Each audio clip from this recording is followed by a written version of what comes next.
ਸਤਿ ਸ਼੍ਰੀ ਅਕਾਲ ਜੀ। ਦੇਸ਼ ਪ੍ਰਦੇਸ਼ ਲਾਈਵ ਦੇਖ ਰਹੇ ਸਾਰੇ ਦਰਸ਼ਕਾਂ ਦਾ ਬਹੁਤ-ਬਹੁਤ ਸਵਾਗਤ। ਅੱਜ ਦਾ ਸ਼ੋਅ ਕਰਾਂਗੇ ਉਹਨਾਂ ਲਈ ਜਿਹੜੇ ਨਾਨ ਐਸਡੀਐਸ ਖਾਸ ਕਰ ਕੈਨੇਡਾ ਜਾਣਾ ਚਾਹੁੰਦੇ ਨੇ, ਜਿਨ੍ਹਾਂ ਦੇ 1 ਚੋਂ 5.5 ਨੇ, ਜਿਨ੍ਹਾਂ ਦੀ ਰਿਫਿਊਜ਼ਲ ਆ ਚੁੱਕੀ ਹੈ, ਜਾਂ ਜਿਨ੍ਹਾਂ ਦੇ 2 ਚੋਂ 5.5 ਨੇ ਆਇਲਸ ਚੋਂ। ਉਹਨਾਂ ਦੇ ਵੀਜ਼ੇ ਆ ਰਹੇ ਹੈ ਕਿ ਨਹੀਂ, ਉਹਦੇ ਬਾਰੇ ਗੱਲਬਾਤ ਕਰਾਂਗੇ। ਕੁਝ ਵੀਜ਼ੇ ਆਏ ਹੋਏ ਆ, ਉਹ ਤੁਹਾਨੂੰ ਦਿਖਾਵਾਂਗੇ ਵੀ, ਉਹਨਾਂ ਬਾਰੇ ਡਿਸਕਸ਼ਨ ਵੀ ਕਰਾਂਗੇ। ਤੁਹਾਡੇ ਮਨ ਦੇ ਵਿੱਚ ਕੋਈ ਸਵਾਲ ਆਉਂਦਾ, ਤੁਸੀਂ ਵੀ ਡਾਇਰੈਕਟਲੀ ਸਾਨੂੰ ਕਾਲ ਕਰ ਸਕਦੇ ਹੋ। ਤੁਹਾਡੇ ਹਰ ਸਵਾਲ ਦਾ ਜਵਾਬ ਦੇਣ ਲਈ ਕ੍ਰੀਏਟਿਵ ਫਿਊਚਰ ਤੋਂ ਗੁਰਪ੍ਰੀਤ ਜੀ ਮੇਰੇ ਨਾਲ ਮੌਜੂਦ ਨੇ। ਮੈਂ ਬਹੁਤ ਸਵਾਗਤ। Thank you Aman ji. ਸੋ ਗੁਰਪ੍ਰੀਤ ਜੀ ਨੇ ਲਾਸਟ ਸ਼ੋਅ ਦੇ ਵਿੱਚ ਅਨਾਊਂਸ ਕੀਤਾ ਸੀਗਾ ਜੀ 1 'ਚ 5.5 ਤੇ 2 'ਚ 5.5 ਦੋਨਾਂ ਦੇ ਵੀਜ਼ੇ ਆਏ, ਤੇ ਇਕੱਠੇ ਇੱਕੋ ਦਿਨ ਹੀ ਆਏ।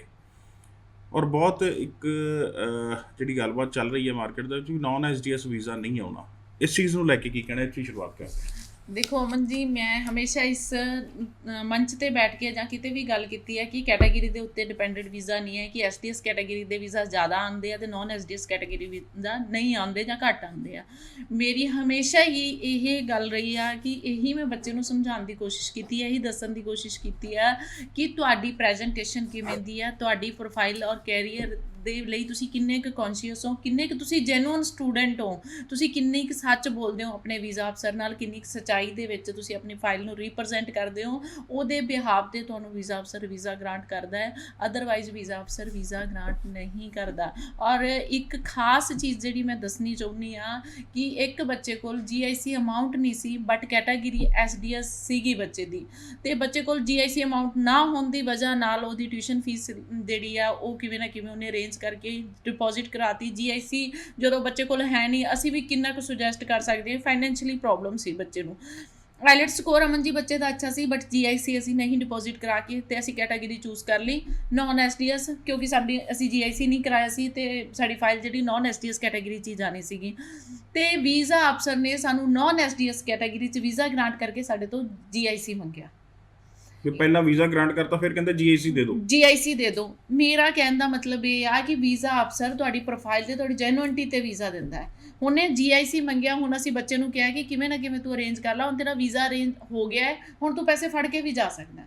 ਬਟ ਮੈਂ ਕਹਿੰਦੀ ਕੋਈ ਵੀ ਚੀਜ਼ ਮੈਨੂਪਲੇਸ਼ਨ ਨਾਲੋਂ ਚੰਗਾ ਹੈ ਕਿ ਸੱਚਾਈ ਲਾ ਦਿਓ। ਅਸੀਂ ਫੰਡ ਬੱਚੇ ਦੇ ਜਿਵੇਂ ਸੀਗੇ, ਜਿੰਨੇ ਕੁ ਉਹਦੇ ਕੋਲ 7-8 ਲੱਖ ਦੇ ਫੰਡ ਸੀ, ਜਾਂ ਉਹਨੇ 5 ਲੱਖ ਆਪਣੀ ਟਿਊਸ਼ਨ ਫੀਸ ਪੇ ਕੀਤੀ ਸੀ ਵੇਵ ਆਫ ਵਾਲੇ ਕਾਲਜ ਦੇ ਵਿੱਚ ਐਡਮਿਸ਼ਨ ਕਰਾ ਕੇ, ਉਹ ਬੱਚੇ ਦਾ ਫਾਈਨੈਂਸ਼ੀਅਲ ਪ੍ਰੋਬਲਮ ਤੇ ਅਸੀਂ ਕੁਝ ਵੀ ਮੈਨੂਪਲੇਟ ਨਹੀਂ ਕੀਤਾ ਉਸ ਬੱਚੇ ਦਾ।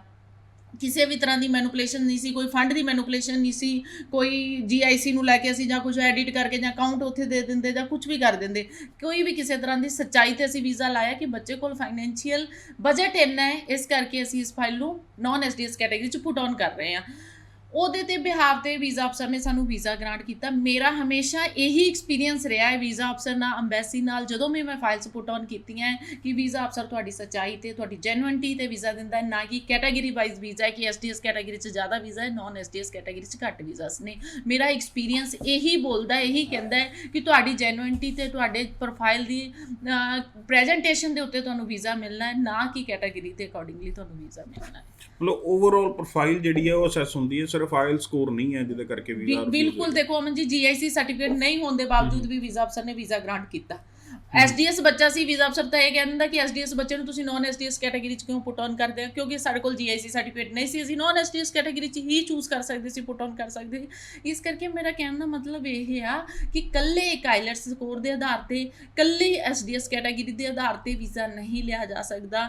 ਕੋਈ ਡਾਕੂਮੈਂਟ ਜੇ ਤੁਸੀਂ ਮੈਂਸ਼ਨ ਨਹੀਂ ਕਰ ਰਹੇ, ਕੈਟਾਗਰੀ ਚੂਜ਼ ਕਰ ਲਓ। ਉਹਨੂੰ ਮੈਨੂਪਲੇਟ ਕਰਨ ਦੇ ਚੱਕਰ ਦੇ ਬਜਾਏ ਵੀਜ਼ਾ ਅਫਸਰ ਨੂੰ ਸੱਚ ਦੱਸੋ ਕਿ ਸਾਡੇ ਕੋਲ ਇਹ ਚੀਜ਼ ਨਹੀਂ ਹੈ, ਸਾਡੇ ਕੋਲ ਇੰਨਾ ਬਜਟ ਹੈ, ਇਸ ਬਜਟ ਦੇ ਹਿਸਾਬ ਨਾਲ ਅਸੀਂ ਫਾਈਲ ਲਾ ਦਿੱਤੀ, ਸਾਨੂੰ ਵੀਜ਼ਾ ਗ੍ਰਾਂਟ ਹੋਇਆ। ਤੇ ਇਸ ਬਿਹਾਫ 'ਤੇ ਮੈਂ ਹੁਣ ਬੱਚਿਆਂ ਨੂੰ ਇਸ ਐਕਸਪੀਰੀਅੰਸ ਦੇ ਹਿਸਾਬ 'ਤੇ ਤੁਸੀਂ ਵੀ ਕੀ ਗਾਈਡ ਕਰੋਗੇ? ਮੈਂ ਤਾਂ ਇਹੀ ਗਾਈਡ ਕਰੂੰਗੀ ਕਿ ਜੋ ਸੱਚ ਆ ਉਹ ਵੀਜ਼ਾ ਅਫਸਰ ਨੂੰ ਦੱਸੋ, ਤੇ ਵੀਜ਼ਾ ਅਫਸਰ ਵੀਜ਼ਾ ਦੇਣ ਲਈ ਤੁਹਾਨੂੰ ਤਿਆਰ ਬੈਠਾ ਹੈ, ਬਟ ਕੋਈ ਵੀ ਮੈਨੂਪਲੇਸ਼ਨ ਨਾ ਕਰੋ। ਚੀਜ਼ਾਂ ਨੂੰ ਅੱਗੇ ਪੈਕੇਜ ਸਿਸਟਮ 'ਚ ਪੈ ਗਏ ਜੀ, 2 ਚੋਂ 5.5 ਆਈਲੈਟਸ ਸਕੋਰ ਵਧਾ ਲਈਏ ਜੀ, ਕੋਈ ਆਈਲੈਟਸ ਦਾ ਜੁਗਾੜ ਹੋ ਜੇ, 6 ਚ ਹੋ ਜਾਣ, ਚਲੋ ਜੀ ਕੋਈ ਨਹੀਂ। SDS ਜਿਹੜੀ ਫਾਈਲ ਆ ਸਾਡੀ, ਕਿਸੇ ਤਰੀਕੇ ਨਾਲ SDS ਕਾਲਜ ਦੇ ਵਿੱਚ ਐਡਮਿਸ਼ਨ, ਇਕੱਲੇ SDS ਕਾਲਜ ਦੇ ਵਿੱਚ ਐਡਮਿਸ਼ਨ ਲੈ ਕੇ, ਇਕੱਲੀ SDS ਕੈਟਾਗਰੀ ਚੂਜ਼ ਕਰਕੇ 6 ਚ ਲੈ ਕੇ ਵੀਜ਼ਾ ਗ੍ਰਾਂਟ ਨਹੀਂ ਕਰਾਇਆ ਜਾ ਸਕਦਾ। ਸੱਚਾਈ ਦੇ ਉੱਤੇ ਵੀਜ਼ਾ ਔਰ ਤੁਹਾਡੀ ਪ੍ਰੈਜੈਂਟੇਸ਼ਨ ਦੇ ਉੱਪਰ, ਤੁਹਾਡੀ SOP ਦੇ ਉੱਪਰ ਤੁਸੀਂ ਫਾਈਲ ਨੂੰ ਕਿਵੇਂ ਰਿਪਰੈਜ਼ੈਂਟ ਕਰਦੇ ਹੋ, ਵੀਜ਼ਾ ਅਫਸਰ ਦੇ ਸਾਹਮਣੇ ਸਾਰੀਆਂ ਚੀਜ਼ਾਂ ਕਿੰਨੀਆਂ ਕਲੀਅਰ ਕਰਦੇ ਹੋ, ਕਿੰਨੀਆਂ ਕਲੀਅਰ ਰੱਖਦੇ ਹੋ, ਉਹਦੇ 'ਤੇ ਤੁਹਾਡਾ ਵੀਜ਼ਾ ਡਿਪੈਂਡਡ ਹੈ। ਇਸ ਕਰਕੇ ਇਹਨਾਂ ਚੀਜ਼ਾਂ ਨੂੰ ਅੱਜ ਹੀ ਆਪਾਂ ਸੋਚ ਲਈਏ, ਸਮਝ ਲਈਏ, ਧਿਆਨ ਰੱਖ ਲਈਏ ਕਿ ਜਦੋਂ ਵੀ ਅਸੀਂ ਵੀਜ਼ਾ ਅਫਸਰ ਦੇ ਸਾਹਮਣੇ ਫਾਈਲ ਰੱਖਣੀ ਆ, ਸਾਡੀ ਪ੍ਰੋਪਰ ਤਰੀਕੇ ਨਾਲ ਫਾਈਲ ਰੈਡੀ ਹੋਣੀ ਚਾਹੀਦੀ ਆ, ਸਿਸਟਮ ਸਾਨੂੰ ਸਮਝ ਆਉਣਾ ਚਾਹੀਦਾ ਕਿ ਅਸੀਂ ਸਿਸਟਮ ਦੇ ਵਿੱਚ ਪੈ ਕੇ ਆਪਣੀ ਪ੍ਰੋਫਾਈਲ ਨੂੰ ਰਿਪਰੈਜ਼ੈਂਟ ਕਿਵੇਂ ਕਰਨਾ ਵੀਜ਼ਾ ਅਫਸਰ ਦੇ ਸਾਹਮਣੇ। ਜੀ, ਸੋ ਤੁਹਾਡੇ ਮਨ ਦੇ ਵਿੱਚ ਕੋਈ ਵੀ ਸਵਾਲ ਆਉਂਦਾ ਜੀ, ਤੁਸੀਂ ਵੀ ਸਾਂਝਾ ਕਰ ਸਕਦੇ ਹੋ। ਇਹਨਾਂ ਦੇ ਆਫਿਸ ਦੇ ਨੰਬਰ ਚੱਲ ਰਹੇ ਨੇ, ਉਹਨਾਂ 'ਤੇ ਕਾਲ ਕਰਕੇ ਜਾਂ ਅਪਾਇੰਟਮੈਂਟ ਲੈ ਕੇ ਮਿਲਿਆ ਵੀ ਜਾ ਸਕਦਾ। ਜਦੋਂ ਨੌਨ ਐਸਡੀਐਸ ਵੀਜ਼ਾ 1 ਤੋਂ 5.5 ਤਾਂ ਮੰਨਿਆ, 2 ਤੋਂ 5.5 ਵਾਲਾ ਆਉਂਦਾ, ਕਿਵੇਂ ਚੈਲੰਜ ਵੱਲੋਂ ਉਸ ਪ੍ਰੋਫਾਈਲ ਨੂੰ ਲਿਆ ਜਾਂਦਾ? ਦੇਖੋ ਅਮਨ ਜੀ, ਜਦੋਂ 2 ਤੋਂ 5.5 ਵਾਲਾ ਬੱਚਾ ਔਰ 55% ਵਾਲਾ ਬੱਚਾ, ਇੱਕ ਤਾਂ 60 ਵਾਲਾ 70% ਵਾਲਾ ਬੱਚਾ ਵੀਜ਼ਾ ਸਮਝ ਆਇਆ ਜੀ, ਇਹਦੀ ਪਰਸੈਂਟੇਜ ਜ਼ਿਆਦਾ। ਜਦੋਂ 55% ਵਾਲਾ ਔਰ 2 ਤੋਂ 5.5 ਵਾਲਾ ਬੱਚਾ ਜਦੋਂ ਵੀਜ਼ਾ ਕੱਢਦਾ ਹੈ, ਸਾਡੇ ਵੀਜ਼ਾਸ ਨਿਕਲੇ ਨੇ, ਜਦੋਂ ਅਸੀਂ ਇਹ ਵੀਜ਼ਾਸ ਕੱਢੇ ਨੇ, ਸਾਨੂੰ ਪਤਾ ਹੈ ਕਿ ਅਸੀਂ ਕੋਈ ਵੀ ਕਿਸੇ ਵੀ ਤਰ੍ਹਾਂ ਦੀ ਮੈਨੂਪੂਲੇਸ਼ਨ 'ਚ ਨਹੀਂ ਪਏ। ਸਭ ਤੋਂ ਪਹਿਲਾਂ ਅਸੀਂ ਉਹਦਾ ਕੋਰਸ ਤੇ ਲੋਕੇਸ਼ਨ ਚੂਜ਼ ਕੀਤੀ ਸੀ ਕਿ ਬੱਚਾ ਇਸ ਲੈਵਲ ਦਾ ਹੈ, ਇਸੇ ਲੈਵਲ ਦੇ ਕਾਲਜ 'ਚ ਹੀ ਅਸੀਂ ਬੱਚੇ ਨੂੰ ਪਾਉਣਾ ਹੈ। ਇਹ ਨਹੀਂ ਕਿ 55% ਹੈ ਤੇ ਉਹਨੂੰ ਐਸਡੀਐਸ ਕਾਲਜ ਚੂਜ਼ ਕੀਤਾ ਤੇ ਵਧੀਆ ਕੋਈ ਕੋਰਸ ਲੈ ਕੇ ਦੇ ਦਿੱਤਾ ਜਿਹਦੇ ਲਈ ਕਿ ਉਹ ਐਲੀਜੀਬਲ ਹੀ ਨਹੀਂ ਹੈ। ਜੇ ਐਲੀਜੀਬਿਲਟੀ ਉੱਥੇ ਮਿਸਮੈਚ ਹੋ ਗਈ ਬੱਚੇ ਦੀ, ਰਿਫਿਊਜ਼ਲ ਉੱਥੇ ਹੀ ਹੈ। ਸਭ ਤੋਂ ਪਹਿਲਾਂ ਸਾਨੂੰ ਪ੍ਰੋਫਾਈਲ ਨੂੰ ਸਮਝਣਾ ਪੈਂਦਾ ਹੈ ਕਿ ਅਸੀਂ ਪ੍ਰੋਫਾਈਲ ਨੂੰ ਕਿਹੜੇ ਕਾਲਜ ਦੇ ਵਿੱਚ ਪਾਈਏ। ਅਸੀਂ ਕੀ ਕਰ ਰਹੇ ਹਾਂ ਇੱਥੇ, ਅੱਜ ਸਾਡੀ ਗਲਤੀ ਕੀ ਹੋ ਰਹੀ ਹੈ, ਅਸੀਂ ਰੈਪੂਟੇਟਡ ਕਾਲਜ ਜਾਂ ਐਸਡੀਐਸ ਕਾਲਜ ਦੀ ਗੱਲ ਕਰ ਰਹੇ ਹਾਂ ਕਿ ਸਾਡੀ ਉੱਥੇ ਐਡਮਿਸ਼ਨ ਹੋ ਜਾਏ, ਚਾਹੇ ਅਸੀਂ 55% ਜਾਂ ਸਾਡੇ ਕ੍ਰਾਈਟੇਰੀਆ ਉੱਥੇ ਮੈਚ ਕਰ ਰਿਹਾ ਜਾਂ ਐਲੀਜੀਬਿਲਟੀ ਉੱਥੇ ਮੈਚ ਕਰ ਰਹੀ ਹੈ ਜਾਂ ਨਹੀਂ ਕਰ ਰਹੀ, ਉਹ ਡਿਪੈਂਡ ਨਹੀਂ ਕਰਦਾ। ਬਟ ਸਾਡੀ ਐਡਮਿਸ਼ਨ ਇਸ ਕਾਲਜ 'ਚ, ਅਸੀਂ ਫਸੀ ਹੋ ਗਏ ਕਿ ਇਸੇ ਕਾਲਜ ਦੇ ਵਿੱਚ ਹੀ ਸਾਡੀ ਐਡਮਿਸ਼ਨ ਹੋਵੇ ਜਾਂ ਇਸੇ ਸ਼ਹਿਰ ਦੇ ਵਿੱਚ ਹੋਵੇ। ਜੇ ਅਸੀਂ ਸ਼ਹਿਰ ਤੇ ਕਾਲਜ ਦੇ ਵਿੱਚ ਅੜ ਜਾਵਾਂਗੇ, ਹੋ ਸਕਦਾ ਅਸੀਂ ਵੀਜ਼ਾ ਨੌਨ ਐਸਡੀਐਸ ਕੈਟਾਗਰੀ 'ਚ ਨਾ ਕੱਢ ਸਕੀਏ। ਬਟ ਜੇ ਅਸੀਂ ਇੱਥੇ ਫਲੈਕਚੁਏਟ ਰਵਾਂਗੇ, ਅਸੀਂ ਆਪਣੀ ਕ੍ਰਾਈਟੇਰੀਆ ਨੂੰ ਸਮਝਾਂਗੇ ਔਰ ਐਲੀਜੀਬਿਲਟੀ ਨੂੰ ਸਮਝਾਂਗੇ ਤੇ ਉਹਦੇ ਉੱਤੇ ਵੀਜ਼ਾ ਲਿਆ ਜਾ ਸਕਦਾ ਹੈ। ਜੀ, ਸੋ ਕੋਈ ਵੀ ਤੁਹਾਡੇ ਮਨ ਦੇ ਵਿੱਚ ਡਾਊਟ ਹੈ, ਕਨਫਿਊਜ਼ਨ ਹੈ, ਕ੍ਰੀਏਟਿਵ ਫੀਚਰ ਤੇ ਨੰਬਰ ਚੱਲ ਰਹੇ ਨੇ, ਤੁਸੀਂ ਉਹਨਾਂ ਦੇ ਆਫਿਸ ਨੂੰ ਵਿਜ਼ਿਟ ਕਰ ਸਕਦੇ ਹੋ। ਹੁਣ ਓਵਰਆਲ ਸਿਨੈਰੀਓ ਇਸ ਟਾਈਮ ਜੋ ਵੀਜ਼ਾ ਨੂੰ ਸਕਸੈਸ ਨੂੰ ਲੈ ਕੇ ਆ ਰਿਹਾ ਹੈ, ਕੀ ਹੈ, ਕਿਹਨਾਂ ਨੂੰ ਵੀਜ਼ਾ ਮਿਲਦਾ ਹੈ, ਕਿਹਨਾਂ ਨੂੰ ਨਹੀਂ? ਮੈਂ ਚਾਹੂੰਗਾ ਇੱਕ ਵਾਰੀ ਕਾਉਂਸਲਿੰਗ ਜ਼ਰੂਰ ਕਰ ਦਿਓ। ਅਮਨ ਜੀ, ਜਦੋਂ ਵੀ ਵੀਜ਼ਾ ਮਿਲਣ ਜਾਂ ਨਾ ਮਿਲਣ ਦੀ ਗੱਲ ਕੀਤੀ ਜਾਂਦੀ ਹੈ ਨਾ, ਜਦੋਂ ਵੀ ਸਾਡੇ ਕੋਲ ਇਹ ਚੀਜ਼ ਆਉਂਦੀ ਹੈ ਕਿ ਇਸ ਬੱਚੇ ਨੂੰ ਵੀਜ਼ਾ ਨਹੀਂ ਮਿਲਿਆ, ਉੱਥੇ ਕਿਤੇ ਨਾ ਕਿਤੇ ਕੋਈ ਕਮੀ ਪੇਸ਼ੀ ਜ਼ਰੂਰ ਹੁੰਦੀ ਆ। ਜਾਂ ਫਿਰ ਕਹਿ ਲਓ ਕਿ ਵੀਜ਼ਾ ਅਫਸਰ ਨੂੰ ਜੇ ਫਾਈਲ ਦੇ ਵਿੱਚ ਸਾਡੀ ਕੋਈ ਕਮੀ ਪੇਸ਼ੀ ਨਹੀਂ ਹੈ ਕਿ ਜੈਨੂਇਨ ਸਟੂਡੈਂਟ ਨਹੀਂ ਲੱਗੀ, ਉੱਥੇ ਰਿਫਿਊਜ਼ਲ ਆਉਂਦੀ ਹੈ ਬੱਚੇ ਦੀ। ਵੀਜ਼ਾ ਸਕਸੈਸ ਰੇਟ ਅੱਛਾ ਚੱਲ ਰਿਹਾ ਇਸ ਟਾਈਮ ਕੈਨੇਡਾ ਦਾ, ਵਧੀਆ ਵੀਜ਼ਾ ਸਾਰੇ ਨੇ। ਕਦੀ ਵੀ ਮੈਂ ਸਕਸੈਸ ਰੇਟ ਦੇ ਉੱਤੇ ਡਿਪੈਂਡ ਨਹੀਂ ਹੋਈ, ਕਿਉਂਕਿ ਹਰ ਪ੍ਰੋਫਾਈਲ ਦਾ ਡਿਪੈਂਡ ਉਹਦੀ ਪ੍ਰੋਫਾਈਲ ਦੇ ਉੱਤੇ ਵੀਜ਼ਾ ਹੈ, ਉਹਦੀ ਸਕਸੈਸ ਉਹਦੀ ਪ੍ਰੋਫਾਈਲ ਦੇ ਉੱਤੇ ਡਿਪੈਂਡਡ ਹੈ, ਨਾ ਕਿ ਹੋਰ ਪ੍ਰੋਫਾਈਲ ਦੀਆਂ ਆਪਾਂ ਗੱਲ ਕਰਕੇ ਹੋਰ ਪ੍ਰੋਫਾਈਲਸ ਦੇ ਮੈਂ ਤੁਹਾਨੂੰ ਵੀਜ਼ਾ ਦਿਖਾ ਕੇ ਤੁਹਾਨੂੰ ਕਹਾਂ ਕਿ ਤੁਹਾਡਾ ਵੀਜ਼ਾ ਆ ਜਾਊਗਾ। ਹਰ ਬੱਚੇ ਦੀ ਅਲੱਗ-ਅਲੱਗ ਪ੍ਰੋਫਾਈਲ ਆ, ਅਲੱਗ-ਅਲੱਗ ਪ੍ਰੋਫਾਈਲ ਨੂੰ ਅਲੱਗ ਤਰੀਕੇ ਨਾਲ ਰਿਪਰੈਜ਼ੈਂਟ ਕਰਨਾ ਪੈਣਾ। ਕਾਲਜ ਉਹਦੇ ਅਕੋਰਡਿੰਗਲੀ ਬੱਚੇ ਦੀ ਕਿੰਨੀ ਕੁ ਉਹਦੀ ਸਟਰੈਂਥ ਆ, ਕਿੰਨਾ ਕੁ ਪਰਸੈਂਟੇਜ ਆ, ਉਹਦੇ ਹਿਸਾਬ ਨਾਲ ਹੀ ਬੱਚੇ ਦਾ ਅਸੀਂ ਵੀਜ਼ਾ ਕੱਢ ਸਕਦੇ ਹਾਂ। ਅਦਰਵਾਈਜ਼ ਜਦੋਂ ਹਮੇਸ਼ਾ ਗੱਲ ਕੀਤੀ ਜਾਂਦੀ ਹੈ ਕਿ ਜਦੋਂ ਨੌਨ ਐਸਡੀਐਸ ਦੀ ਗੱਲ ਆਉਂਦੀ ਹੈ ਤੇ ਹਮੇਸ਼ਾ ਬੱਚੇ ਵੱਲੋਂ ਟਰਾਈ ਕੀਤਾ ਜਾਂਦਾ ਹੈ ਕਿ ਐਸਡੀਐਸ ਕਾਲਜ ਦੇ ਵਿੱਚ ਬੱਚੇ ਦੀ ਜਿਹੜੀ ਆ ਉਹ ਐਡਮਿਸ਼ਨ ਹੋ ਜਾਏ। ਜਦੋਂ ਵੀ ਐਸਡੀਐਸ ਕਾਲਜ ਦੇ ਵਿੱਚ ਐਡਮਿਸ਼ਨ ਕਰਾਉਣ ਦੀ ਕੋਸ਼ਿਸ਼ ਕੀਤੀ ਜਾਂਦੀ ਹੈ, ਉਦੋਂ ਕ੍ਰਾਈਟੇਰੀਆ ਨਹੀਂ ਵੇਖਿਆ ਜਾਂਦਾ ਕਿ ਬੱਚੇ ਦਾ ਮੈਚ ਹੋ ਰਿਹਾ ਕਿ ਨਹੀਂ ਮੈਚ ਹੋ ਰਿਹਾ। ਇਹਨਾਂ ਚੀਜ਼ਾਂ ਦੇ ਉੱਤੇ ਡਿਪੈਂਡਡ ਹੈ ਬੱਚੇ ਦਾ ਵੀਜ਼ਾ। ਸਭ ਤੋਂ ਪਹਿਲਾਂ ਸਾਡਾ ਬੇਸ ਸਟਾਰਟ ਹੁੰਦਾ ਆਫਰ ਲੈਟਰ, ਸਾਡੀ ਲੋਕੇਸ਼ਨ, ਜਿਹੜਾ ਅਸੀਂ ਪ੍ਰੋਵਿੰਸ ਚੂਜ਼ ਕਰਦੇ ਹਾਂ, ਅਸੀਂ ਕਾਲਜ ਚੂਜ਼ ਕਰਦੇ ਹਾਂ। ਸਭ ਤੋਂ ਪਹਿਲਾਂ ਜੇ ਸਾਡਾ ਉਹ ਸਹੀ ਡਿਸਾਈਡ ਹੈ ਨਾ, ਵੀਜ਼ਾ ਸਕਸੈਸ ਰੇਟ ਨੂੰ ਕੋਈ ਨਹੀਂ ਰੋਕ ਸਕਦਾ, ਤੁਹਾਡੇ ਵੀਜ਼ੇ ਨੂੰ ਕੋਈ ਨਹੀਂ ਰੋਕ ਸਕਦਾ, ਵੀਜ਼ਾ ਨਿਕਲੇਗਾ। ਬਟ ਡਿਪੈਂਡ ਹੁਣ ਤੁਹਾਡੇ ਇੱਕ ਪਿਲਰ ਨਹੀਂ ਹੈ, 4 ਪਿਲਰ ਜਿਹੜੇ ਤੁਹਾਡੇ ਪ੍ਰੋਫਾਈਲਸ ਦੇ ਹੈ ਨਾ, ਉਹ ਚਾਰੇ ਮਜ਼ਬੂਤ ਕਰਨੇ। ਅਸੀਂ ਇਕੱਲੇ ਆਈਲੈਟਸ ਸਕੋਰ ਔਰ ਐਸਡੀਐਸ ਕਾਲਜ ਦੇ ਮਗਰ ਪੈ ਕੇ ਵੀਜ਼ਾ ਨਹੀਂ ਕੱਢ ਸਕਦੇ। ਬਾਕੀ ਪ੍ਰੋਫਾਈਲ ਦੇ ਵੀ ਵਿਊਜ਼ ਸਾਨੂੰ ਦੇਖਣੇ ਪੈਣੇ, ਪੁਆਇੰਟ ਦੇਖਣੇ ਪੈਣੇ ਆ। ਐਸਓਪੀ ਦੇ ਉੱਤੇ ਵੀ ਸਾਡਾ ਪ੍ਰੋਪਰ ਵਰਕਆਊਟ ਹੋਣਾ ਚਾਹੀਦਾ। ਐਸਓਪੀ ਬੱਚੇ ਦੇ ਹੱਥ ਨਾਲ ਲਿਖੀ ਹੋਣੀ ਚਾਹੀਦੀ ਆ। ਜੇ ਮੈਂ 10 ਐਸਓਪੀ ਲਿਖਾਂਗੀ, ਮੇਰੀ ਸੇਮ ਲੈਂਗੁਏਜ ਹੋਊਗੀ। ਜੇ ਬੱਚਾ ਆਪਣੀ ਐਸਓਪੀ ਆਪ ਲਿਖਦਾ, ਭਾਵੇਂ ਜਿਹੜੀ ਮਰਜ਼ੀ ਲੈਂਗੁਏਜ 'ਚ ਕੰਫਰਟੇਬਲ ਆ, ਉਹਨੂੰ ਅਸੀਂ ਕਨਵਰਟ ਕਰਕੇ ਇੰਗਲਿਸ਼ ਲੈਂਗੁਏਜ ਦੇ ਵਿੱਚ ਅੱਗੇ ਵੀਜ਼ਾ ਅਫਸਰ ਨੂੰ ਦੇ ਦਾਂਗੇ, ਤਾਂ ਵੀਜ਼ਾ ਅਫਸਰ ਵੀ ਸਮਝੇਗਾ ਕਿ ਬੱਚੇ ਦੀ ਲੈਂਗੁਏਜ ਹੈ। ਕਾਲਸ ਲੈਣੀ ਹੈ ਜੀ। ਹੈਲੋ ਸਤਿ ਸ਼੍ਰੀ ਅਕਾਲ ਜੀ। ਸਤਿ ਸ਼੍ਰੀ ਅਕਾਲ ਜੀ। ਜੀ ਕੀ ਸਵਾਲ ਹੈ ਜੀ? ਮੇਰੀ ਨਾ ਅੱਜ ਦੀ ਪੀਟੀ ਦਾ ਰਿਜ਼ਲਟ ਆਇਆ ਸਰ, ਨੰਬਰ ਇਨਟੇਕ ਮਿਲ ਜੇਗਾ ਮੈਨੂੰ? ਪੀਟੀ ਕਿੰਨੇ ਨੇ ਜੀ ਤੁਹਾਡੇ ਸਕੋਰ? 58 ਹੈ, ਨਾਟ ਲੈਸ ਦੈਨ 53। ਓਕੇ ਜੀ, ਤੇ ਕੀ ਕੀਤਾ ਹੋਇਆ ਤੁਸੀਂ? ਸਟੱਡੀ ਕੀ ਕੀਤੀ ਹੈ? ਪਲੱਸ 2 ਕੀਤੀ ਹੈ ਜੀ 2021 ਦੇ ਵਿੱਚ। 2021 ਕਿਹੜੇ ਸਬਜੈਕਟ ਨਾਲ? ਮੈਂ ਮੈਡੀਕਲ ਦੇ ਨਾਲ ਕੀਤੀ ਹੈ। ਕਿੰਨੇ ਪਰਸੈਂਟ? 90%। ਤੇ ਕਿਹੜੀ ਕੰਟਰੀ ਜਾਣਾ ਚਾਹੁੰਦੇ ਹੋ? ਕੈਨੇਡਾ ਦੀ ਸਰ, ਨੰਬਰ ਇਨਟੇਕ ਦੀ ਮਿਲ ਜੇਗੀ। ਕੀ ਕਹਿਣਾ ਮੈਂ? ਲੋਕੇਸ਼ਨ ਚੁਆਇਸ ਕੋਈ ਤੁਹਾਡੀ? ਕੋਈ ਲੋਕੇਸ਼ਨ ਚੁਆਇਸ ਹੈਗੀ ਹੈ ਤੁਹਾਡੀ? ਜੀ ਪ੍ਰੈਫਰੈਂਸ ਤਾਂ ਕੋਈ ਨਹੀਂ। ਨਹੀਂ। ਮਿਲ ਜਾਏਗਾ ਸਤੰਬਰ ਇਨਟੇਕ। ਜਿਵੇਂ ਇਹਨਾਂ ਨੇ ਕਿਹਾ, ਇਹਨਾਂ ਦੀ ਕੋਈ ਪ੍ਰੈਫਰੈਂਸ ਨਹੀਂ ਹੈ। ਜਿੱਥੇ ਵੀ ਸਾਡੇ ਕੋਲ ਕੈਂਪਸ 'ਚ ਅਵੇਲੇਬਲ ਸੀਟਸ ਹੋਣਗੀਆਂ ਸਤੰਬਰ ਇਨਟੇਕ ਦੀਆਂ, ਅਸੀਂ ਤੁਹਾਨੂੰ ਦੇ ਸਕਦੇ ਹਾਂ। ਕੁਝ ਸੀਟਸ ਸਾਡੇ ਕੋਲ ਅਵੇਲੇਬਲ ਹੈਗੀਆਂ ਨੇ, ਤੁਸੀਂ ਸਤੰਬਰ ਇਨਟੇਕ 'ਚ ਅਪਲਾਈ ਕਰ ਸਕਦੇ ਹੋ। ਜਿਵੇਂ ਇਹਨਾਂ ਨੇ ਆਪਣੀ ਪਰਸੈਂਟੇਜ ਦੱਸੀ ਆ, ਬਹੁਤ ਅੱਛਾ ਕੇਸ ਹੈ। ਅਪਲਾਈ ਕਰ ਲਓ, ਡਿਲੇ ਨਾ ਕਰੋ, ਗੈਪ ਨਾ ਪਾਓ ਕਿਸੇ ਵੀ ਤਰ੍ਹਾਂ ਦਾ। ਇਸ ਪ੍ਰੋਫਾਈਲ ਦੇ ਉੱਤੇ ਈਜ਼ੀਲੀ ਸਾਡਾ ਵੀਜ਼ਾ ਆ ਸਕਦਾ ਹੈ। ਬਟ ਗੱਲ ਉਹੀ ਹੈ ਕਿ ਅਸੀਂ ਪ੍ਰੋਫਾਈਲਸ ਨੂੰ ਸਹੀ ਤਰੀਕੇ ਨਾਲ ਲਾਈਏ। SOP ਦੇ ਉੱਤੇ ਸਟੂਡੈਂਟ ਨੂੰ ਆਪ ਵਰਕਆਊਟ ਕਰਨਾ ਚਾਹੀਦਾ ਹੈ, ਨਾ ਕਿ ਆਪਣੇ ਕੰਸਲਟੈਂਟ ਦੇ ਉੱਤੇ SOP ਆਪਣੀ ਛੱਡਣੀ ਚਾਹੀਦੀ ਹੈ ਜੀ। SOP ਕਈ ਤਾਂ ਕਹਿੰਦੇ ਜੀ ਲੋੜ ਹੀ ਨਹੀਂ ਹੈ, ਬਿਨਾਂ SOP ਦੇ ਵੀ ਆਪਾਂ ਜਿਹੜਾ SDS ਕੇਸ ਲਾ ਸਕਦੇ ਹਾਂ, ਕਵਰਿੰਗ ਲੈਟਰ ਦੀ ਲੋੜ ਨਹੀਂ ਪੈਂਦੀ। ਉਸ ਸਥਿਤੀ ਤੁਸੀਂ ਕਹਿੰਦੇ ਦੇਖੋ ਅਮਨ ਜੀ, ਲਾ ਸਕਦੇ ਹਾਂ, ਲਾ ਦਿਓ, ਆਪਾਂ ਲਗਾ ਦਿੱਤਾ ਕੇਸ। ਪਰ ਵੀਜ਼ਾ ਅਫਸਰ ਸਾਰੇ ਡਾਕੂਮੈਂਟਸ ਦੇਖਣ ਦੀ ਬਜਾਏ ਜੇ ਸਾਡੇ ਇੱਕ ਕਵਰਿੰਗ ਲੈਟਰ ਉੱਪਰ ਲੱਗੀ ਹੋਊਗੀ, ਉਹਨੂੰ ਪੜ੍ਹਨ ਤੋਂ ਬਾਅਦ ਸਾਨੂੰ ਉਹਦੇ ਲਈ ਜਿਹੜੀਆਂ ਚੀਜ਼ਾਂ, ਜੇ ਕੋਈ ਡਾਊਟ ਉਹਦੇ ਮਨ ਦੇ ਵਿੱਚ ਹੋਊਗਾ, ਜਿਹੜੇ ਬੇਸ 'ਤੇ ਸਾਨੂੰ ਰਿਫਿਊਜ਼ ਕਰ ਸਕਦਾ, ਹੋ ਸਕਦਾ ਵੀਜ਼ਾ ਅਫਸਰ ਦਾ ਸਾਡਾ ਜਿਹੜਾ 1% ਸਾਡੇ ਰਿਫਿਊਜ਼ਲ ਦਾ ਚਾਂਸ ਬਣ ਸਕਦਾ, ਉਹ ਸਾਡਾ ਵੀਜ਼ਾ 'ਚ ਕਨਵਰਟ ਹੋ ਜੇ। SOP ਬਹੁਤ ਵੱਡਾ ਰੋਲ ਪਲੇ ਕਰਦੀ ਆ। ਕਈ ਵਾਰ ਵੀਜ਼ਾ ਅਫਸਰ ਕੋਲ ਟਾਈਮ ਨਹੀਂ ਹੁੰਦਾ ਤੁਹਾਡੇ ਸਾਰੇ ਡਾਕੂਮੈਂਟਸ ਨੂੰ ਸਮਝਣ ਦਾ, ਚਾਹੇ ਤੁਸੀਂ ਬਹੁਤ ਅੱਛਾ ਪ੍ਰੋਫਾਈਲ ਹੋ, ਕਿਉਂਕਿ ਵੀਜ਼ਾ ਅਫਸਰ ਨੇ ਇਹ ਨਹੀਂ ਦੇਖਣਾ ਕਿ ਇਹਦੇ 7 ਬੈਂਡ ਹੈ ਤੇ ਮੈਂ ਇਹਨੂੰ ਵੀਜ਼ਾ ਗ੍ਰਾਂਟ ਕਰਦਾ। ਵੀਜ਼ਾ ਅਫਸਰ ਨੇ ਇਹ ਨਹੀਂ ਦੇਖਣਾ ਕਿ ਇਹਦੇ 5.5 ਆ, ਮੈਨੂੰ ਰਿਫਿਊਜ਼ ਕਰਦਾ। ਵੀਜ਼ਾ ਅਫਸਰ ਨੇ ਤੁਹਾਡੀ ਪ੍ਰੋਫਾਈਲ ਨੂੰ ਸਟੱਡੀ ਕਰਨ ਤੋਂ ਬਾਅਦ ਹੀ, ਅਟੈਂਸ਼ਨਸ ਦੇਖਣ ਤੋਂ ਬਾਅਦ ਹੀ ਤੁਹਾਨੂੰ ਵੀਜ਼ਾ ਗ੍ਰਾਂਟ ਕਰਨਾ ਹੈ। SOP ਬਹੁਤ ਵੱਡਾ ਰੋਲ ਪਲੇ ਕਰਦੀ ਹੈ ਤੁਹਾਨੂੰ ਵੀਜ਼ਾ ਗ੍ਰਾਂਟ ਕਰਾਉਣ 'ਚ। Next call. ਹੈਲੋ ਹੈਲੋ, ਸਤਿ ਸ਼੍ਰੀ ਅਕਾਲ ਜੀ। ਸਤਿ ਸ਼੍ਰੀ ਅਕਾਲ ਸਰ। ਜੀ ਮੈਮ, ਕੀ ਸਵਾਲ ਹੈ ਜੀ? ਸਰ ਮੈਂ ਸਹਿਜਪਾਲ ਕੌਰ ਗੱਲ ਕਰ ਰਹੀ ਹਾਂ। ਹਾਂਜੀ, ਸਹਿਜਪਾਲ ਕੌਰ ਗੱਲ ਕਰ ਰਹੀ ਹਾਂ ਜੀ। ਸਹਿਜਪਾਲ ਜੀ, ਕੀ ਸਵਾਲ ਹੈ? ਆਸਟ੍ਰੇਲੀਆ ਬਾਰੇ ਪੁੱਛਣਾ ਹੈ ਸਰ। ਹਾਂਜੀ ਮੈਮ, ਕੀ ਪ੍ਰੋਫਾਈਲ ਕੀ ਹੈ ਜੀ? ਮੈਂ ਸਰ +2 ਕੀਤੀ ਹੈ। ਆਰਟ ਤੇ ਮੇਰਾ ਜਿਹੜਾ ਸਟਰੀਮ ਹੈ ਕਿ 70% ਨੇ ਮੇਰੀ। 70%? ਹਾਂਜੀ ਜੀ। ਤੇ IELTS PT? ਹਾਂਜੀ ਸਰ, ਮੈਂ PT ਕੀਤੀ ਹੈ। ਓਵਰਆਲ ਮੇਰਾ 54 ਸਕੋਰ ਹੈ। ਬਿਲਕੁਲ ਹੋ ਜਾਏਗਾ ਜੀ। ਆਸਟ੍ਰੇਲੀਆ ਦਾ ਪਾਸ ਆਊਟ ਕਦੋਂ ਨੇ ਇਹ 2021? ਬਿਲਕੁਲ ਹੋ ਜਾਏਗਾ। 2021 ਤੋਂ ਲੈ ਕੇ ਜਿਹੜੀ ਤੁਹਾਡੀ ਥੋੜੀ ਜਿਹੀ ਗੈਪ ਜਸਟੀਫਿਕੇਸ਼ਨ ਆ 2022 ਤੱਕ, ਹੁਣ ਜੋ ਵੀ ਤੁਸੀਂ ਕੀਤਾ ਉਹ ਦੇ ਕੇ ਤੁਸੀਂ ਅਪਲਾਈ ਕਰ ਸਕਦੇ ਹੋ, ਵੀਜ਼ਾ ਲੈ ਸਕਦੇ ਹੋ। ਔਰ ਅਮਨ ਜੀ, ਵਾਰ-ਵਾਰ ਬੱਚਿਆਂ ਦੀ ਹਮੇਸ਼ਾ ਇਹੀ ਗੱਲ ਰਹਿੰਦੀ ਹੈ ਕਿ ਸਾਨੂੰ ਲੈਵਲ 1 ਦਾ ਕਾਲਜ ਮਿਲਣਾ ਚਾਹੀਦਾ ਹੈ। ਲੈਵਲ 1 ਦੇ ਕਾਲਜ ਦੇ ਵਿੱਚ ਐਡਮਿਸ਼ਨ ਹੋ ਸਕਦੀ ਹੈ ਕਿ ਨਹੀਂ ਹੋ ਸਕਦੀ। ਜਦੋਂ ਤੁਸੀਂ ਘਰੇ ਬੈਠ ਕੇ ਸਾਨੂੰ ਪੁੱਛ ਰਹੇ ਹੁੰਦੇ ਆ ਨਾ ਵਿਦਆਊਟ ਡਾਕੂਮੈਂਟਸ, ਅਸੀਂ ਤੁਹਾਨੂੰ ਗਾਈਡ ਨਹੀਂ ਕਰ ਸਕਦੇ, ਕਿਉਂਕਿ ਜਿੰਨਾ ਚਿਰ ਅਸੀਂ ਅੱਗੋਂ ਅਸੈਸਮੈਂਟ ਨਹੀਂ ਲੈਂਦੇ ਨਾ ਕਾਲਜ ਤੋਂ ਕਿ ਤੁਹਾਨੂੰ ਲੈਵਲ 1 ਦੇ ਕਾਲਜ 'ਚ ਐਡਮਿਸ਼ਨ ਹੋਊਗੀ ਕਿ ਨਹੀਂ ਹੋਊਗੀ, ਉਹਨਾਂ ਚਿਰ ਅਸੀਂ ਤੁਹਾਨੂੰ ਕਲੀਅਰ ਨਹੀਂ ਕਰ ਸਕਦੇ ਕਿ ਲੈਵਲ 1 ਦੇ ਕਾਲਜ 'ਚ ਹੋਊਗੀ ਜਾਂ ਲੈਵਲ 2 ਦੇ ਕਾਲਜ ਦੇ ਵਿੱਚ ਐਡਮਿਸ਼ਨ ਹੋਊਗੀ, ਲੈਵਲ 3 'ਚ ਹੋਊਗੀ। ਜਿੰਨਾ ਚਿਰ ਸਾਡੇ ਕੋਲ ਅਸੈਸਮੈਂਟ ਲਈ ਤੁਹਾਡੇ ਡਾਕੂਮੈਂਟਸ ਨਹੀਂ ਆਉਣਗੇ, ਉਹਨਾਂ ਚਿਰ ਅਸੀਂ ਕਾਲਜ ਤੁਹਾਨੂੰ ਕਲੀਅਰ ਨਹੀਂ ਕਰ ਸਕਦੇ ਕਿਹੜੇ ਲੈਵਲ ਦੇ ਕਾਲਜ ਤੁਹਾਡੀ ਐਡਮਿਸ਼ਨ ਹੋਊਗੀ। ਜੀ। ਸੋ ਮਨ ਦੇ ਵਿੱਚ ਸਵਾਲ ਆਉਂਦਾ ਹੈ, ਡਾਊਟ ਹੈ, ਕਨਫਿਊਜ਼ਨ ਹੈ, ਸ਼ੋਅ ਦੇ ਵਿੱਚ ਤਾਂ ਕਾਲ ਕਰ ਹੀ ਸਕਦੇ ਹੋ, ਸ਼ੋਅ ਤੋਂ ਬਾਅਦ ਵੀ ਇਸੇ ਨੰਬਰ 'ਤੇ ਕਾਲ ਕਰ ਸਕਦੇ ਹੋ, ਤਾਂ ਕਿ ਇੱਕ ਸਹੀ ਜਾਣਕਾਰੀ ਤੁਸੀਂ CFC ਵੱਲੋਂ ਜਿਹੜਾ ਇੱਕ ਉਪਰਾਲਾ ਕੀਤਾ ਗਿਆ ਉਹਦੇ ਜ਼ਰੀਏ ਲੈ ਸਕੋ। ਆਸਟ੍ਰੇਲੀਆ ਹੁਣ ਤਾਂ ਵੀਜ਼ਾ ਬਹੁਤ ਵਧੀਆ ਦੇ ਰਿਹਾ ਜੀ, ਬਹੁਤ ਦਿਨਾਂ ਤੋਂ ਚੰਗੇ ਵੀਜ਼ਾ ਸਕਸੈਸ ਰੇਟ ਦੇਖਣ ਨੂੰ ਮਿਲ ਰਹੀ ਹੈ। ਦੇਖੋ ਅਮਨ ਜੀ, ਸਕਸੈਸ ਰੇਟ ਬਹੁਤ ਅੱਛੇ ਨੇ, ਬਟ ਮੈਂ ਹਮੇਸ਼ਾ ਬੱਚਿਆਂ ਨੂੰ ਇਹੀ ਕਹਿੰਦੀ ਹੁੰਦੀ ਹਾਂ ਕਿ ਸਕਸੈਸ ਰੇਟ ਤੁਹਾਡੀ ਪ੍ਰੋਫਾਈਲ ਦਾ ਹੈ। ਤੁਹਾਡੀ ਪ੍ਰੋਫਾਈਲ ਦੇ ਉੱਤੇ ਸਕਸੈਸ ਰੇਟ ਨਿਕਲਣਾ ਹੈ, ਤੁਹਾਡੀ ਪ੍ਰੋਫਾਈਲ ਦੇ ਉੱਤੇ ਸਕਸੈਸ ਰੇਟ ਡਿਪੈਂਡਡ ਹੈ, ਤੁਹਾਡੀ ਪ੍ਰੈਜੈਂਟੇਸ਼ਨ ਦੇ ਉੱਤੇ ਸਕਸੈਸ ਰੇਟ ਡਿਪੈਂਡਡ ਹੈ। ਹਾਂ, ਆਸਟ੍ਰੇਲੀਆ ਵੀਜ਼ੇ ਦੇ ਰਿਹਾ ਹੈ, ਕੈਨੇਡਾ ਵੀ ਵੀਜ਼ਾਸ ਦੇ ਰਿਹਾ ਇਸ ਟਾਈਮ, ਅਪਲਾਈ ਕਰਕੇ ਵੀਜ਼ਾਸ ਲੈ ਸਕਦੇ ਹੋ। ਬਟ ਇੰਨੀ ਵੀ ਲਾਪਰਵਾਹੀ ਨਾ, ਇੰਨੀ ਵੀ ਆਪਾਂ ਉਸ ਚੀਜ਼ ਨੂੰ ਨਾ ਪ੍ਰੈਜੈਂਟੇਸ਼ਨ ਆਪਣੀ ਰੱਖੀਏ ਕਿ ਆਪਾਂ ਫਾਈਲ ਨੂੰ ਇਸੇ ਹਿਸਾਬ ਨਾਲ ਰਿਪਰੈਜ਼ੈਂਟ ਕਰਦੀ ਹੈ ਕਿ ਵੀਜ਼ਾ ਗ੍ਰਾਂਟ ਹੋ ਹੀ ਜਾਣਾ।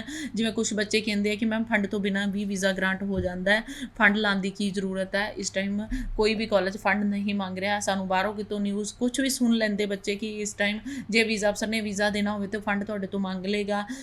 ਜਿਹੜੇ ਖਾਸ ਕਰਕੇ ਲੈਵਲ 1 ਦੇ ਕਾਲਜਿਸ ਆ, ਉਹਦੇ 'ਚ ਥੋੜ੍ਹੀ ਜਿਹੀ ਸਾਨੂੰ ਇਹ ਚੀਜ਼ ਮਿਲਦੀ ਹੈ ਕਿ ਅਸੀਂ ਫੰਡ ਜਿਹੜੇ ਆ ਕਾਲਜ ਨੂੰ ਨਹੀਂ ਦੇਣੇ ਹੁੰਦੇ, ਬਟ ਅੰਬੈਸੀ ਨੂੰ ਅਸੀਂ ਜਿਹੜੇ ਉਹ ਫੰਡ ਦੇਣੇ ਹੁੰਦੇ ਆ। GT ਕ੍ਰਾਈਟੀਰੀਆ ਜਦੋਂ ਅਸੀਂ ਕਲੀਅਰ ਕਰਦੇ ਹਾਂ, ਉਦੋਂ ਕਿਤੇ ਨਾ ਕਿਤੇ ਕਈ ਵਾਰ ਲੈਵਲ 1 ਦੇ ਕਾਲਜ ਵੀ ਸਾਡੇ ਤੋਂ ਫੰਡ ਮੰਗ ਲੈਂਦੇ ਆ। ਜਿਹੜੀ ਵੀ ਤੁਸੀਂ ਇਨਫੋਰਮੇਸ਼ਨ ਲੈ ਕੇ ਆਉਂਦੇ ਆ, ਉਹ ਕਿਤੇ ਨਾ ਕਿਤੇ ਤੁਹਾਡੀ ਅੱਧੀ ਅਧੂਰੀ ਹੁੰਦੀ ਆ। ਇਸ ਟਾਈਮ ਆਸਟ੍ਰੇਲੀਆ ਵੀਜ਼ਾ ਦੇ ਤਾਂ ਰਿਹਾ ਹੈ, ਬਟ ਕਿਵੇਂ ਦੇ ਪ੍ਰੋਫਾਈਲਸ ਨੂੰ ਦੇ ਰਿਹਾ ਤੇ ਪ੍ਰੈਜੈਂਟੇਸ਼ਨ ਤੁਹਾਡੀ ਕੀ ਹੋਣੀ ਚਾਹੀਦੀ ਹੈ, ਇਹ ਤੁਸੀਂ ਸਮਝਣਾ ਹੈ। ਇਹ ਚੀਜ਼ ਸਮਝਣ ਦੀ ਤੁਹਾਨੂੰ ਬਹੁਤ ਜ਼ਿਆਦਾ ਲੋੜ ਹੈ। ਪ੍ਰੋਫਾਈਲ ਦੇ ਉੱਤੇ ਜਿਹੜੀਆਂ ਤੇ ਵੀ ਵੀਜ਼ਾਸ ਆ ਰਹੇ ਨੇ, ਉਹ ਪ੍ਰੋਫਾਈਲ ਜਿਹੜੀਆਂ ਵਧੀਆ ਤਰੀਕੇ ਨਾਲ ਰਿਪਰੈਜ਼ੈਂਟ ਨੇ, ਇਨਕੁਆਇਰੀ ਕਲੀਅਰ ਹੋ ਰਹੀਆਂ ਬੈਂਕ ਦੇ ਵਿੱਚ, ਜੇ ਉਹਨਾਂ ਦੇ ਕੋਈ ਫੰਡ ਨੂੰ ਲੈ ਕੇ GT ਕਲੀਅਰ ਆ, ਉਹਨਾਂ ਨੂੰ ਵੀਜ਼ਾਸ ਗ੍ਰਾਂਟ ਹੋ ਰਹੇ ਨੇ। ਨੈਕਸਟ ਕਾਲ ਲੈਣੇ ਜੀ। ਹੈਲੋ ਸਤਿ ਸ਼੍ਰੀ ਅਕਾਲ ਸਰ। ਸਤਿ ਸ਼੍ਰੀ ਅਕਾਲ ਜੀ। ਹਾਂਜੀ ਸਰ, ਮੇਰਾ ਨਾਮ ਨੰਦਨ ਹੈ। ਮੈਂ +2 ਕੀਤੀ ਹੋਈ ਹੈ 2020 ਵਿੱਚ। 70% ਮਾਰਕਸ ਨਾਲ ਵਿਦ ਮੈਡੀਕਲ ਔਰ ਮੈਡੀਕਲ ਕੀਤਾ ਹੋਇਆ ਆ ਜੀ ਆਇਲਟਸ ਤੇ ਫਿਕਸ ਆ ਤੇ ਮੇਰਾ ਕੈਨੇਡਾ ਵਿੱਚ ਮੈਨੂੰ ਡਿਗਰੀ ਮਿਲ ਜਾਏਗੀ ਬੈਚਲਰ ਦੀ ਕੈਨੇਡਾ ਕੀ ਕਹਿ ਰਹੇ ਹੋ ਕੈਨੇਡਾ ਵਿੱਚ ਮੈਨੂੰ ਬੈਚਲਰ ਦੀ ਡਿਗਰੀ ਮਿਲ ਜਾਏਗੀ ਬੈਚਲਰ ਡਿਗਰੀ ਪਲੱਸ 6 ਈਚ ਨੇ ਤੁਹਾਡੇ ਹਾਂਜੀ 6 ਇੰਚ ਬਿਲਕੁਲ ਹਾਂਜੀ 6 ਬਿਲਕੁਲ ਮਿਲ ਸਕਦੀ ਹੈ 2020 ਪਾਸ ਆਊਟ ਨੇ ਤੇ ਆਪਣੀ ਜਸਟੀਫਿਕੇਸ਼ਨ ਤੁਹਾਨੂੰ ਦੇਣੀ ਪਊਗੀ ਕਿ ਇਨ ਬਿਟਵੀਨ ਤੁਹਾਡਾ ਗੈਪ ਕਿਉਂ ਸੀਗਾ ਬੈਚਲਰ ਡਿਗਰੀ ਲਈ ਜਿਹੜੀ ਤੁਸੀਂ ਕਨਫਰਮੇਸ਼ਨ ਚਾਹੁੰਦੇ ਹੋ ਤੁਹਾਨੂੰ ਮਿਲ ਜੂਗੀ ਬਟ ਲੋਕੇਸ਼ਨ ਕਿਹੜੀ ਚਾਹੀਦੀ ਹੈ ਇਨਟੇਕ ਕਿਹੜਾ ਚਾਹੀਦਾ ਜੇ ਤੁਸੀਂ ਸਾਰੀਆਂ ਚੀਜ਼ਾਂ ਆਫਟਰ ਸ਼ੋ ਜਾਂ ਸਾਡੇ ਤੋਂ ਕੁਝ ਤੁਸੀਂ ਪੁੱਛਣਾ ਚਾਹੁੰਦੇ ਹੋ ਤਾਂ ਡਾਕੂਮੈਂਟਸ ਭੇਜ ਕੇ ਤੁਸੀਂ ਪੁੱਛ ਸਕਦੇ ਹੋ ਬਾਕੀ ਡਿਗਰੀ ਤੁਹਾਨੂੰ ਜਿਹੜੀ ਬੈਚਲਰ ਡਿਗਰੀ ਦੀ ਗੱਲ ਕਰ ਰਹੇ ਹੋ ਤੁਹਾਨੂੰ ਮਿਲ ਜਾਏਗੀ ਕਈ ਵਾਰੀ ਬੱਚਾ ਜਦੋਂ ਫਸੀ ਹੋ ਜਾਂਦਾ ਜਿਵੇਂ ਤੁਸੀਂ ਗੱਲ ਕਰਦੇ ਹੋ ਮੈਂ ਬਰੈਂਪਟਨ ਨਹੀਂ ਜਾਣਾ ਜੀ ਜਾਂ ਮੈਂ ਵੈਨਕੂਵਰ ਸਰੀ ਜਾਣਾ ਜੀ ਮੇਰੇ ਤਾਂ ਰਿਸ਼ਤੇਦਾਰ ਉੱਥੇ ਆ ਮੇਰੇ ਦੋਸਤ ਉੱਥੇ ਆ ਉਸ ਸਥਿਤੀ 'ਚ ਏਜੰਟ ਵੀ ਫਸ ਜਾਂਦਾ ਵੀ ਇਹਨੂੰ ਚੰਗੀ ਆਪਸ਼ਨ ਦੇਣਾ ਚਾਹੁੰਦੇ ਆ ਬਟ ਇਹ ਲੈ ਹੀ ਨਹੀਂ ਰਿਹਾ ਬਿਲਕੁਲ ਅਮਨ ਜੀ ਉੱਥੇ ਕਈ ਵਾਰ ਬੱਚਾ ਆਪਣਾ ਹੀ ਲਾਸ ਕਰ ਦਿੰਦਾ ਅਸੀਂ ਬੱਚੇ ਨੂੰ ਉਹ ਚੀਜ਼ ਦੇਣ ਦੀ ਇੱਕ ਨਾ ਪੇਰੈਂਟਸ ਆ ਮੇਰੇ ਕੋਲ ਆ ਰਹੇ ਉਹਨਾਂ ਨੇ ਕਾਲਜ ਦੇ ਵਿੱਚ ਫੀਸ ਭਰੀ ਹੋਈ ਆ 10 ਲੱਖ 12 ਲੱਖ ਰੁਪਏ ਫੀਸ ਬਣਦੀ ਉਹਦੀ ਜੋ ਵੀ ਅਮਾਊਂਟ ਬਣਦੀ ਆ ਬਟ ਉਸ ਪੇਰੈਂਟਸ ਦਾ ਜਿਹੜਾ ਬਜਟ ਹੈ ਉਹ 6 ਤੋਂ 7 ਲੱਖ ਦਾ ਬਟ ਬੱਚਾ ਕਹਿੰਦਾ ਨਹੀਂ ਮੈਂ ਤਾਂ ਇਸੇ ਕਾਲਜ 'ਚ ਜਾਣਾ ਹੈ ਬਲਕਿ ਇੱਕ ਅਸੀਂ ਉਸ ਤੋਂ ਵੀ ਵਧੀਆ ਕਾਲਜ ਦੇ ਰਹੇ ਹਾਂ ਉਹਨੂੰ ਸਕਾਲਰਸ਼ਿਪ ਦੇ ਰਹੇ ਹਾਂ ਬਟ ਨਹੀਂ ਬੱਚਾ ਕਹਿੰਦਾ ਮੇਰਾ ਤਾਂ ਦੋਸਤ ਇਸ ਕਾਲਜ 'ਚ ਪੜ੍ਹ ਰਿਹਾ ਮੈਂ ਤਾਂ ਇੱਥੇ ਹੀ ਜਾਣਾ ਹੁਣ ਉੱਥੇ ਕੀ ਆ ਫਾਈਨੈਂਸ਼ਲੀ ਬੱਚੇ ਦਾ ਲਾਸ ਤਾਂ ਹੋ ਹੀ ਰਿਹਾ ਪੇਰੈਂਟਸ ਇੱਥੇ ਜਿਹੜਾ ਵਿਆਜ ਭਰ ਰਿਹਾ ਉਹ ਵੱਖਰਾ ਭਰ ਰਿਹਾ ਫਾਈਲ ਅੰਬੈਸੀ ਦੇ ਵਿੱਚ ਲੱਗੀ ਹੋਈ ਆ ਬੱਚੇ ਨੂੰ ਰਿਜ਼ਲਟ ਜਿਹੜਾ ਹਜੇ ਅੰਬੈਸੀ ਨਹੀਂ ਦੇ ਰਹੀ 1 ਮਹੀਨੇ ਤੋਂ ਬੱਚਾ ਆਪ ਵੀ ਗਲਤੀ ਕਰਦਾ ਕਿਤੇ ਨਾ ਕਿਤੇ ਗਲਤੀ ਕਰਦਾ ਜਦੋਂ ਤੁਹਾਡਾ ਫਾਈਨੈਂਸ਼ੀਅਲੀ ਬਜਟ ਨਹੀਂ ਬਣ ਰਿਹਾ ਜਦੋਂ ਅਸੀਂ ਤੁਹਾਨੂੰ ਚੀਜ਼ਾਂ ਸੁਜੈਸਟ ਕਰ ਰਹੇ ਹਾਂ ਤੁਹਾਡੇ ਬਜਟ ਦੇ ਅਕੋਰਡਿੰਗਲੀ ਤੁਹਾਨੂੰ ਸੁਜੈਸਟ ਕਰ ਰਹੇ ਹਾਂ ਤੁਹਾਨੂੰ ਬਜਟ ਬਣਾ ਕੇ ਦੇ ਰਹੇ ਹਾਂ ਤੇ ਉਹ ਬੱਚਾ ਸਾਡੇ ਤੋਂ ਲੈਂਦਾ ਨਹੀਂ ਹੈ ਫਿਰ ਕਈ ਵਾਰ ਇਹਦੇ 'ਚ ਉਹਦਾ ਆਪਣਾ ਹੀ ਲਾਸ ਹੁੰਦਾ ਹੈ ਨਾ ਕਿ ਸਾਡਾ ਲਾਸ ਜੀ ਸੋ ਨੈਕਸਟ ਕਾਲ ਲੈਂਦੇ ਜੀ ਹੈਲੋ ਹਾਂਜੀ ਸਤਿ ਸ਼੍ਰੀ ਅਕਾਲ ਸਤਿ ਸ਼੍ਰੀ ਅਕਾਲ ਜੀ ਸਰ ਮੈਂ ਹਰਪ੍ਰੀਤ ਕੌਰ ਬੋਲ ਰਹੀ ਹਾਂ ਪਟਿਆਲੇ ਤੋਂ ਜੀ ਮੈਮ ਕੀ ਸਵਾਲ ਹੈ ਜੀ ਸਰ ਮੈਂ ਕੈਨੇਡਾ ਬਾਰੇ ਪੁੱਛਣਾ ਸੀਗਾ ਮੇਰੇ ਓਵਰਆਲ 5.5 ਨੇ ਅੱਛਾ ਜੀ ਤੇ 2020 ਚ ਮੈਂ ਪਲੱਸ 2 ਕੀਤੀ ਆ ਕਿਹੜੇ ਸਬਜੈਕਟ ਨਾਲ ਸਰ ਆਰਟਸ ਨਾਲ ਕੀਤੀ ਆ ਨੰਬਰ ਸਰ 85% 2020 ਤੋਂ 22 ਕੀ ਕੀਤਾ ਸਰ ਕੁਝ ਨਹੀਂ ਕੀਤਾ ਫ੍ਰੀ ਸੀ ਓਵਰਆਲ 5.5 ਬੈਂਡ ਹਾਂਜੀ ਸਰ ਥੋੜਾ ਲੱਗਦਾ ਤਾਂ ਮੁਸ਼ਕਿਲ ਹੀ ਹੈ ਜੀ ਬਾਕੀ ਮੈਮ ਦੱਸਣਗੇ ਦੇਖੋ ਜੀ ਬੱਚੇ ਦੀ ਪਰਸੈਂਟੇਜ ਅਮਨ ਜੀ ਅੱਛੀ ਹੈ 85% ਆ ਆਈਲੈਟਸ ਇੰਪਰੂਵ ਕਰ ਲੈਣਾ ਚਾਹੀਦਾ 2022 ਸਾਲ ਬੱਚੇ ਨੇ ਕੁਝ ਨਹੀਂ ਕੀਤਾ ਕੁਝ ਨਹੀਂ ਕੀਤਾ ਉਸ ਗੈਪ ਦੀ ਜਸਟੀਫਿਕੇਸ਼ਨ ਜੇ ਬੱਚਾ ਨਹੀਂ ਦਿੰਦਾ ਅੱਛਾ, ਤੇ ਉਸ ਅਪਲਾਈ ਦੌਰਾਨ ਕਰਨਾ ਮੇਰੇ ਖਿਆਲ ਔਖਾ ਹੈ ਕਿਸੇ ਨੇ ਗਾਈਡ ਵੀ ਨਹੀਂ ਕੀਤਾ ਬੱਚੇ ਨੂੰ ਤੇ 2 ਸਾਲ ਨਾ ਫ੍ਰੀ ਰਹਿ ਤੇ 2 ਸਾਲ 'ਚ ਬੱਚੇ ਦੀ ਉਹ ਡਿਗਰੀ 1 ਸਾਲ ਹੋਰ ਲਾ ਲੈਂਦਾ ਡਿਗਰੀ ਹੋ ਜਾਂਦੀ ਅੱਗੇ ਬੱਚਾ ਮਾਸਟਰ ਲਈ ਜਾ ਸਕਦਾ ਸੀਗਾ ਬਟ 5.5 ਆਈਲੈਟਸ ਨੂੰ ਇੰਪਰੂਵ ਕਰੋ ਤੁਹਾਨੂੰ ਇਹ ਓਵਰਆਲ 5.5 ਦੇ ਉੱਤੇ ਥੋੜਾ ਵਰਕਆਊਟ ਕਰਨਾ ਚਾਹੀਦਾ ਹੈ ਕਿਉਂਕਿ 85% ਹੈ ਆਈਲੈਟਸ ਸਕੋਰ ਜ਼ਰੂਰ ਇੰਪਰੂਵ ਹੋਊਗਾ ਤੁਹਾਡਾ ਤੁਸੀਂ 2 ਸਾਲ ਤੋਂ ਘਰੇ ਕਿਉਂ ਬੈਠੇ ਹੋ ਉਹਦਾ ਸਭ ਤੋਂ ਪਹਿਲਾ ਰੀਜ਼ਨ ਸਾਨੂੰ ਚਾਹੀਦਾ ਆਈਲੈਟਸ ਨੂੰ ਇੰਪਰੂਵ ਕਰਕੇ 85% ਤੁਹਾਡੀ ਬਹੁਤ ਅੱਛੀ ਹੈ ਇਸ ਦੇ ਬਿਹਾਫ ਤੇ ਪ੍ਰੋਫਾਈਲ ਨੂੰ ਕਿਤੇ ਨਾ ਕਿਤੇ ਅਸੀਂ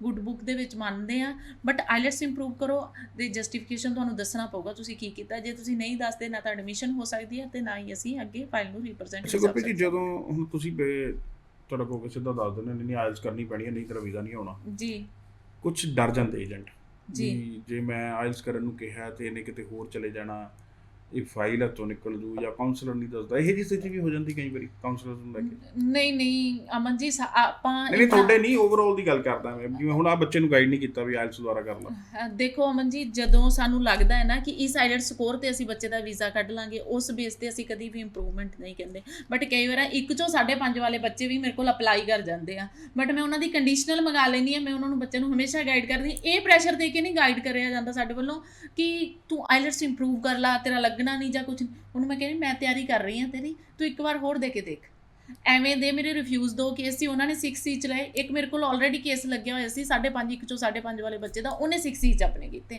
ਕਿ ਮਤਲਬ ਸਾਡਾ ਇੱਕ ਸਮਝਾਉਣ ਦਾ ਤਰੀਕੇ 'ਚ ਬੱਚਾ ਜਦੋਂ ਆਈਲੈਟਸ ਇੰਪਰੂਵ ਕਰਕੇ ਸਾਡੇ ਕੋਲ ਆਇਆ ਕਹਿੰਦਾ ਮੈਡਮ ਜਿਵੇਂ ਤੁਸੀਂ ਗਾਈਡ ਕੀਤਾ ਸੀ ਨਾ ਕਿ ਜਾ ਪੇਪਰ ਦੇ ਇੱਕ ਵਾਰ ਦੇਖੀ ਜਾਏਗੀ ਮੈਂ ਇੱਧਰ ਤਿਆਰੀ ਕਰਦੀ ਹਾਂ ਕਹਿੰਦਾ ਮੈਨੂੰ ਐਂ ਲੱਗਿਆ ਕਿ ਮੇਰੇ ਉੱਪਰ ਪ੍ਰੈਸ਼ਰ ਖਤਮ ਹੋ ਗਿਆ ਮੇਰੀ ਫਾਈਲ ਤਾਂ ਲੱਗ ਹੀ ਜਾਣੀ ਹੈ ਚੱਲ ਇੱਕ ਵਾਰ ਚਾਂਸ ਲੈ ਕੇ ਦੇਖ ਲੈਣਾ ਇਸ ਆਈਲੈਟਸ ਸਕੋਰ ਅਚੀਵ ਕਰ ਗਿਆ ਇਸ ਆਈਲੈਟਸ ਸਕੋਰ ਨੂੰ ਕਈ ਵਾਰ ਬੱਚਿਆਂ ਦੇ ਉੱਪਰ ਸਟ੍ਰੈਸ ਵੀ ਕ੍ਰੀਏਟ ਹੋ ਜਾਂਦਾ ਹੈ ਤੇ ਕੁਝ ਕੰਸਲਟੈਂਟ ਜਾਂ ਕੁਝ ਨਹੀਂ ਗਾਈਡ ਕਰ ਰਹੇ ਉਹ ਗਲਤ ਚੀਜ਼ ਹੈ ਜਿਵੇਂ 85% ਵਾਲਾ ਬੱਚਾ ਸਾਨੂੰ ਪਤਾ ਹੈ ਕਿ ਆਈਲੈਟਸ ਇੰਪਰੂਵ ਕਰਕੇ 6 ਕਰ ਲੂਗਾ ਇਹ ਓਵਰਆਲ 6 ਕਰ ਲੇਗਾ ਤੇ ਅਸੀਂ ਉੱਥੇ ਹੀ ਬੱਚੇ ਨੂੰ ਗਾਈਡ ਕਰਦੇ ਹਾਂ ਕਿ ਆਈਲੈਟਸ ਇੰਪਰੂਵ ਕਰ ਲਓ ਜਿੱਥੇ ਬੱਚਾ ਸਾਨੂੰ ਲੱਗਦਾ 55% ਹੈ ਠੀਕ ਹੈ, ਤੇ 5.5 ਦੇ ਆਈਲੈਟ ਸਕੋਰ ਹੈ, ਇਹਨੂੰ ਕੈਨੇਡਾ ਚਾਂਸ ਲੈਣਾ ਹੀ ਲੈਣਾ ਹੈ, ਨਹੀਂ ਤੇ ਅਦਰਵਾਈਜ਼ ਜੇ ਕਹਿੰਦਾ ਮੈਂ ਇੱਕ ਵਾਰ ਰਿਫਿਊਜ਼ ਹੋ ਗਿਆ, ਫਿਰ ਮੈਂ ਹੋਰ ਆਪਸ਼ਨ ਬੱਚੇ ਨੂੰ ਦੇ ਕੇ ਨਾਲ ਪੈਰਲਲ ਚੱਲਦੀ ਹਾਂ ਕਿ ਤੇਰੇ ਤੋਂ ਆਈਲੈਟਸ ਦਾ ਇੰਪਰੂਵ ਨਹੀਂ ਹੋਣਾ, 55% ਵਾਲਾ ਤੂੰ ਬੱਚਾ ਹੈ, ਤੇਰੇ 5.5 ਆਈਲੈਟ ਸਕੋਰ ਆ।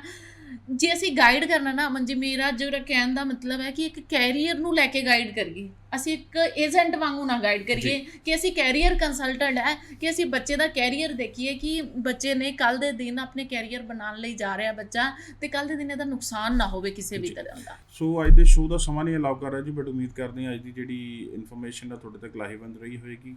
ਮੈਮ ਸ਼ੋਅ ਦੇ ਵਿੱਚ ਆਉਣ ਲਈ ਬਹੁਤ ਬਹੁਤ ਧੰਨਵਾਦ। Thank you Aman ji. ਧੰਨਵਾਦ ਸਾਰੇ ਦਰਸ਼ਕਾਂ ਦਾ। ਸ਼ੋਅ ਨੂੰ ਇੱਥੇ ਖਤਮ ਕਰਦੇ ਹਾਂ ਜੀ। ਸਤਿ ਸ਼੍ਰੀ ਅਕਾਲ।